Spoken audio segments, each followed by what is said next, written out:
আসসালামু আলাইকুম বন্ধুরা, সবাইকে সিস্টার্স কিচেনে স্বাগতম। আবার একটি নতুন ভিডিও নিয়ে আপনাদের মাঝে চলে এসেছি।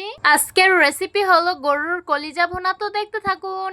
এখানে আমি গরুর কলিজা সুন্দরভাবে ধুয়ে নিয়েছি। তারপর চুলায় একটা পাত্র বসিয়ে দিলাম, পরিমাণ মতো পানি দিয়ে দিব, সামান্য লবণ দিয়ে দিব, ধুয়ে রাখা কলিজাগুলো দিয়ে দিব। লবণ দেওয়ার কারণ হচ্ছে কলিজার ভিতরে লবণগুলো যাতে ভালোভাবে ভিজে যায়। তারপর সুন্দরভাবে কলিজাগুলোকে একটু নেড়ে মিশিয়ে নিব আর বলক আসার অপেক্ষায় থাকবো। তো দেখতেই পাচ্ছেন কলিজাগুলো সুন্দরভাবে সিদ্ধ হয়ে গেছে। এখন একটা স্টেনার ছাঁকনিতে এগুলোকে ছেঁকে নিব আর একটা পাত্রে উঠিয়ে নিব।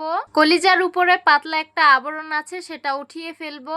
আপনারা একবার দেখলেই বুঝতে পারবেন এটা কিভাবে আমি উঠাচ্ছি। আর এটা উঠাতে কিন্তু একদমই সহজ। এইভাবে আমি সবগুলো কলিজার উপরের পাতলা আবরণটা উঠিয়ে ফেলবো। আমরা কিন্তু আপনাদের খুবই সিম্পল ভাবে রেসিপি দেওয়ার চেষ্টা করি, যাতে এটা আপনারাও বাসায় ট্রাই করতে পারেন। বাই দ্য ওয়ে, আমাদের মাটির চুলার রান্না আপনাদের কাছে কেমন লাগে অবশ্যই কমেন্ট করে জানাবেন। তারপর চুলায় একটা পাত্র বসিয়ে দিলাম, পরিমাণ মতো সয়াবিন তেল দিয়ে দিব। তেল গরম হয়ে গেছে, কুচিয়ে রাখা পেঁয়াজগুলো দিয়ে দিব। তারপর সুন্দরভাবে নেড়ে মিশিয়ে নিতে হবে। গরম মশলা, তেজপাতা দিয়ে দিব। এখন দিয়ে দিব আস্ত কিছু জিরা, পরিমাণ মতো আদা রসুন বাটা, সামান্য পানি, পরিমাণ মতো হলুদ মরিচের গুঁড়ো, সামান্য মাংসের মশলা। এখন মশলাগুলো সুন্দরভাবে ভেজে নিব। এই তো মশলাগুলো ভেজে নিয়েছি। এখন সামান্য পানি দিয়ে মশলাগুলো খুব ভালোভাবে কষিয়ে নিব।